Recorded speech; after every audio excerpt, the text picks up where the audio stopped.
Hello guys, welcome back again to my YouTube channel fit guru Balveer Singh. एक नए video में नए टॉपिक के साथ। और दोस्तों, मेरा ऐसा मानना है कि जो एक आम इंसान होता है जो अपने किसी काम में एक्सपर्ट हो सकता है बट किसी दूसरे काम में वो एक्सपर्ट नहीं होता, और जो उसके आसपास चीज़ें चल रही होती हैं, जो वो देख रहा होता है, जो वो सुन रहा होता है, जिसको वो फॉलो करता है, वो चीज़ सही भी है या गलत भी है, वो रिस्पॉन्सिबल नहीं है। रिस्पॉन्सिबल वो इंसान है जो उस किसी आर्टिकल को लिख रहा है, कोई वीडियो बना रहा है, कोई इन्फॉर्मेशन शेयर कर रहा है और वो इन्फॉर्मेशन गलत शेयर कर रहा है, तो वो इंसान रिस्पॉन्सिबल। ऐसे ही बहुत सारी गलत इन्फॉर्मेशन हेल्थ और फिटनेस इंडस्ट्री में भी घूमती रहती हैं और लोग उसको फॉलो करते हैं। तो इसलिए मैं कह रहा हूँ कि लोग रिस्पॉन्सिबल नहीं होते, वो पर्टिकुलर इंसान रिस्पॉन्सिबल होता है जो उस गलत इन्फॉर्मेशन को किसी भी तरीके से शेयर कर रहा है, आगे बढ़ा रहा है।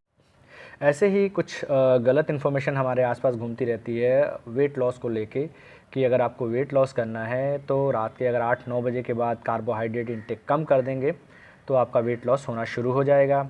या जनरल एक और गलत इन्फॉर्मेशन घूम रही होती है हमारे आसपास कि कार्बोहाइड्रेट्स हमको मोटा कर देते हैं, तो अगर आपको पतला रहना है या वेट लॉस करना है तो कार्बोहाइड्रेट्स को या तो कम कर दो या बंद कर सकते हो तो बंद कर दो।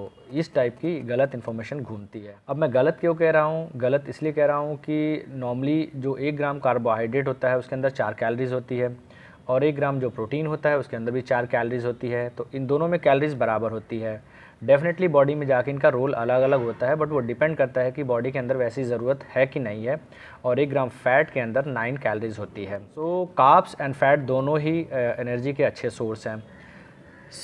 अगर दोनों में कैलोरी जब बराबर है, कार्ब्स और प्रोटीन और फैट में भी ले लिया जाए तो फैट में 2.5 गुना कैलोरी है, तो किस लॉजिक के हिसाब से ये हमको मोटा कर देता है, ये मुझे नहीं समझ आया। अगर आप कोई मुझे समझा सकें तो बहुत अच्छी बात है, या जो लोग भी ऐसी बातें करते हैं वो भी मुझे समझाएं कि कैसे कार्बोहाइड्रेट हमको मोटा कर देता है। मेरे हिसाब से नहीं, अकॉर्डिंग टू साइंस, जो एक वर्ड है एक्सेस कैलोरी इनटेक, और हिंदी में उसको बोलते हैं अधिकता। तो अगर ये चीज़ हो रही है, एक्सेस कैलोरी इनटेक हो रही है, और वो कैसे पता चलेगा कि एक्सेस हो रही है? वो हमारा मेंटेनेंस कैलोरी के साथ उसको रिलेट किया जाता है कि अगर मेंटेनेंस कैलोरी से ऊपर गई कैलोरी इनटेक तो आप मोटे होंगे।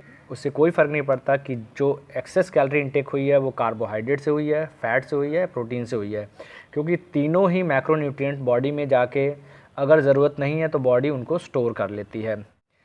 और अगर मेंटेनेंस से नीचे रहे तो आपका वेट लॉस होना शुरू हो जाएगा, वेट घटना शुरू हो जाएगा। तो वेट इंक्रीज़ का वेट बढ़ने का जो लिंक है वो एक्सेस कैलोरी इनटेक से है।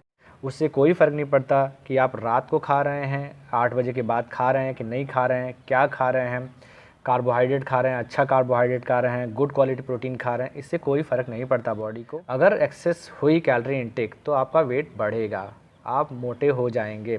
और मेंटेनेंस कैलोरी से अगर आपने माइनस में कैलोरी इनटेक रखी अपनी तो आपका वेट घटना शुरू हो जाएगा। ये है लिंक वेट के घटने और वेट के बढ़ने से। तो आगे से जब कोई आपको ऐसा सजेस्ट करे कि भाई 8 बजे के बाद कार्बोहाइड्रेट बंद कर दो या नहीं कर रखना चाहिए या कार्बोहाइड्रेट कम कर देना चाहिए, इससे हमारा वेट घटने लगेगा, तो आप ये वीडियो ज़रूर उनको सजेस्ट कर सकते हैं एक बार देखने के लिए। और इसके अलावा भी कोई और इन्फॉर्मेशन, कोई क्वेश्चन, कोई क्वेरीज़ आपकी है तो लिख सकते हैं कमेंट सेक्शन में जाके।